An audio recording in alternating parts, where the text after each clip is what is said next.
আমাদের পৃথিবীর রহস্যে ভরা এই গ্রহটি হচ্ছে অনেক অদ্ভুত।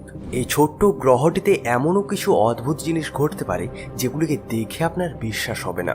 আমাদের পৃথিবীতে এমন এমন কিছু জায়গা রয়েছে যেগুলিকে দেখে আপনি বলবেন যে এই জায়গাগুলি হয়তো পৃথিবীর নয়, কিন্তু আসলে সেগুলি পৃথিবীতেই রয়েছে।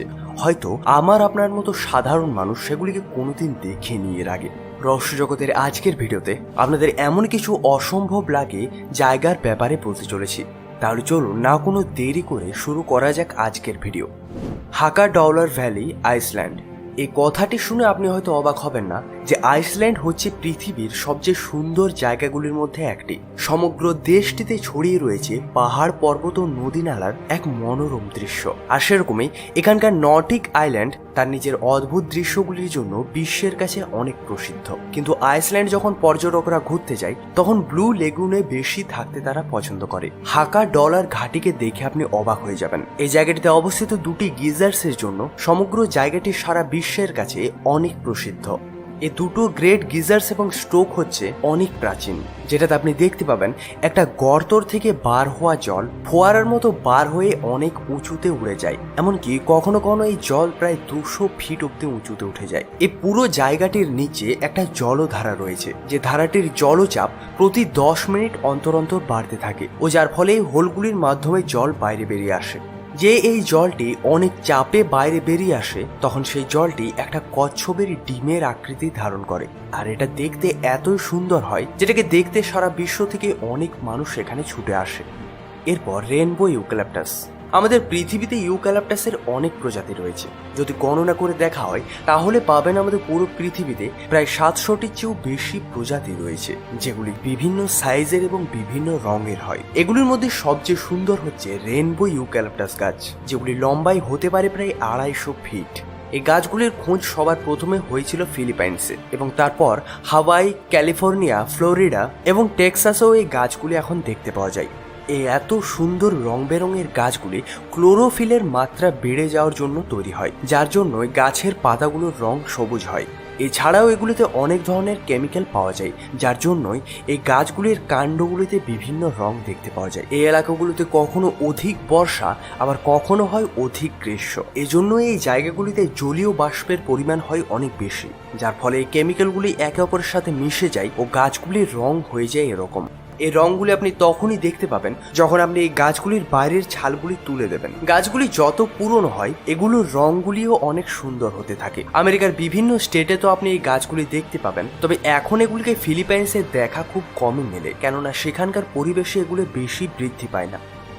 ল্যানকুয়াইস ম্যারেনহেন্সিস ন্যাশনাল পার্ক, ব্রাজিল। আপনি হয়তো জানেন না যে সারা বিশ্বের সবচেয়ে সুন্দর সাঁতার কাটার জায়গা কোনো মরুভূমির মাঝের জলাশয়ে হতে পারে।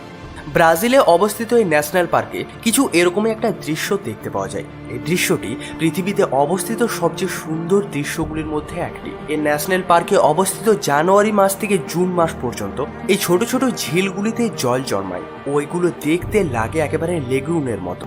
এই অসম্ভব দেখতে থাকা জলাশয়গুলি লম্বায় হতে পারে প্রায় 300 ফিটের মতো ও গভীরতায় হয়ে যায় প্রায় 10 ফিট। যখন এগুলোর ওপর সূর্যের আলো পড়ে তখন এগুলোকে দেখার সুখ একটা আলাদাই হয়। এগুলোকে দেখার জন্য শুধুমাত্র ব্রাজিল থেকেই নয়, বরং সারা বিশ্ব থেকে মানুষ ছুটে আসে। কিন্তু জুন মাসের পর যখন এগুলো শুকিয়ে যায় তখন বছরের শেষ দিকটা এই জায়গাটি হয় পুরোপুরি শুষ্ক জায়গা, আর সেজন্যই এখানে তখন আর কেউ আসে না। পেনিটেন্স অ্যান্ডিজ মাউন্টেন রেঞ্জ। যখন আমরা জঙ্গলের কথা চিন্তা করি তখন বড় বড় গাছ, পাখির আওয়াজ ও বিভিন্ন জীবজন্তু আমাদের মাথায় আসে, কিন্তু এগুলো ছাড়াও প্রকৃতিতে এমনও কিছু সুন্দর জিনিস রয়েছে যেগুলোকে যখন আমরা প্রথমবার দেখি আমরা আশ্চর্য হয়ে যাই। আমাদের পৃথিবীতে সব জঙ্গলই তো গাছ দিয়ে ঢাকা থাকে, তবে এমনও একটা জঙ্গল রয়েছে যেখানে শুধু বরফের স্পাইকস দেখতে পাবেন, যেগুলো সোজা ওপরের দিকে খাড়া হয়ে থাকে। এগুলোর মধ্যে সবচেয়ে মজার ব্যাপার হচ্ছে যে এই স্পাইকগুলো পুরোপুরি বরফ দিয়ে তৈরি। এগুলো সাধারণত আমাদের পৃথিবীতে অনেক উচ্চতম জায়গাগুলিতে দেখতে পাওয়া যায়। লম্বা এগুলো প্রায় 16 ফিট অব্দি হতে পারে এবং সূর্য যেদিকে থাকে সেই স্পাইকগুলোর মুখগুলিও সেদিকেই ঘুরতে থাকে। এগুলোর ব্যাপারে বিজ্ঞানীদের খাতায় বিজ্ঞানীরা এগুলোকে প্রথমবার সাল 1800-তে খুঁজেছিল। এমনকি চার্লস ডারউইনও এগুলোর খোঁজ করেছিল। যখন তিনি আন্দিজ পর্বতমালার ড্রাই আন্দিজের মধ্য দিয়ে পার হয়ে যাচ্ছিলেন তখন তিনি এগুলোকে প্রথমবারের জন্য দেখেছিলেন। Glow worm cave New Zealand. আমাদের পৃথিবীতে যত সুন্দর দেশ রয়েছে সেগুলোর মধ্যে নিউজিল্যান্ডকেও গোনা হয়। এখানকার নর্থ আইল্যান্ডে অনেকগুলি ছোট ছোট পুরনো গুহা রয়েছে। যখন আপনি গুহাগুলির গভীরতায় যান তখন আপনি যা কিছুই দেখতে পান সেগুলো কোনো জাদুর থেকে কম মনে হয় না। আসলে এগুলি আলাদা কিছু নয়, বরং এগুলো হচ্ছে এক ধরনের পোকা। এই গুহাগুলি গ্লো ওয়ার্ম নামক একটা পোকার প্রজাতির ঘর। যেমনকি নামে বুঝতে পারা যায় এই পোকাগুলি থেকে আলো নির্গত হয় ও এগুলি নিজেদের আলোর মাধ্যমে গুহার ছাদগুলিতে এক অনেক সুন্দর দৃশ্য তৈরি করে। এই পোকাগুলির থেকে সবুজ এবং নীল রং বার হয় ও এদের শরীর থেকে নির্গত লোমগুলি দিয়ে একটা জালের দেওয়াল তৈরি করে। এই জায়গাগুলি এতই সুন্দর যে এগুলিকে আপনার দু চোখ দিয়ে যদি দেখেন হয়তো আপনি বিশ্বাসও করতে পারবেন না। আর এটাই কারণ যে এই জায়গাগুলি পর্যটকদের জন্য অনেক পছন্দের জায়গা। নিউজিল্যান্ডের স্থানীয় মাউরি মানুষগুলো পর্যটকগুলোকে এই গুহাগুলিতে নিয়ে আসে এবং তারা এই সুন্দর দৃশ্যটি দেখে অবাক হয়ে যায়। The web, Arizona. রহস্য জগতের আজকের ভিডিও দ্বারা দেখানো এই জায়গাগুলিতে যে কোনো মানুষ সহজেই যেতে পারবে, তবে শর্ত তার সাথে একজন ভালো গাইড থাকুক এবং তিনি যেন ভালোভাবে প্রস্তুতি নিয়ে থাকে। তবে এখন যে জায়গাটির ব্যাপারে আপনাদের বলতে চলেছি সেই জায়গাটিতে যাওয়ার জন্য আপনাদের একটা বিশেষ ধরনের পারমিশন নিতে হবে। এমনকি এই জায়গাটিতে প্রতিদিন শুধুমাত্র 20 জন মানুষের যাওয়ার পারমিশন পাওয়া যায়। আমরা যে জায়গাটির ব্যাপারে বলছি জায়গাটিকে ওয়েব নামে জানা হয় আর এটি রয়েছে অ্যারিজোনাতে। এই ওয়েবগুলি অনেক সুন্দর বালি পাথর দিয়ে তৈরি ও এগুলি নিজেদের মসৃণ ঘূর্ণন রূপ ও মসৃণ লাইনগুলোর জন্য অনেক বিখ্যাত।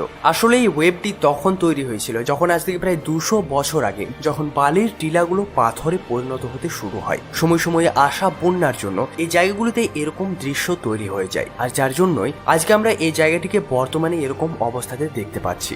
পৃথিবীতে যত সুরক্ষিত জায়গাগুলি রয়েছে সেগুলির মধ্যে এটাও হচ্ছে অনেক সুরক্ষিত জায়গা। তবে হ্যাঁ, এই ওয়েবসটি হচ্ছে অনেক ভয়ঙ্কর, কেননা যে কোনো মানুষ এখানে সহজেই হারিয়ে যেতে পারে। গরমের জন্য এখানকার তাপমাত্রা কখনো কখনো নিয়ন্ত্রণের বাইরেও চলে যায়। যদি আপনি পারমিট পেয়ে গেছেন ও আপনি সুন্দর জায়গাটিতে হারিয়ে না যান তাহলে মানা হবে আপনার ভাগ্য হচ্ছে খুবই ভালো। সত্যি এই জায়গাটিতে যদি আপনি যান আপনার মনে হবে যে আপনি পৃথিবীতেই নেই। এরপর ডেজার্ট রোজ।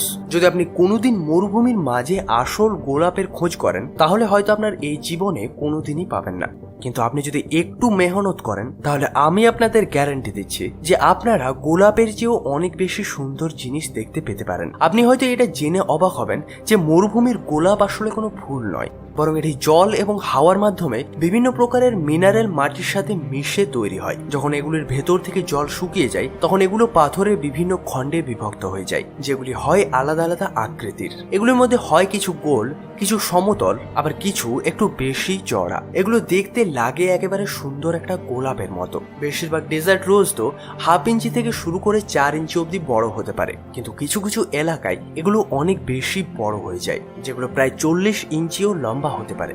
মরুভূমির মাঝে পাওয়া যায় লবণাক্ত বেসিনগুলোতে এই ডেজার্ট রোজগুলি খুব বেশি মাত্রায় পাওয়া যায়। এগুলো Jordan, Algeria, Egypt, Saudi Arabia, Spain, Mexico এবং অ্যারিজোনার মতো বিভিন্ন জায়গাতে পাওয়া যায়। আর সবার শেষে বলবো, ভালো থাকেন, ধন্যবাদ।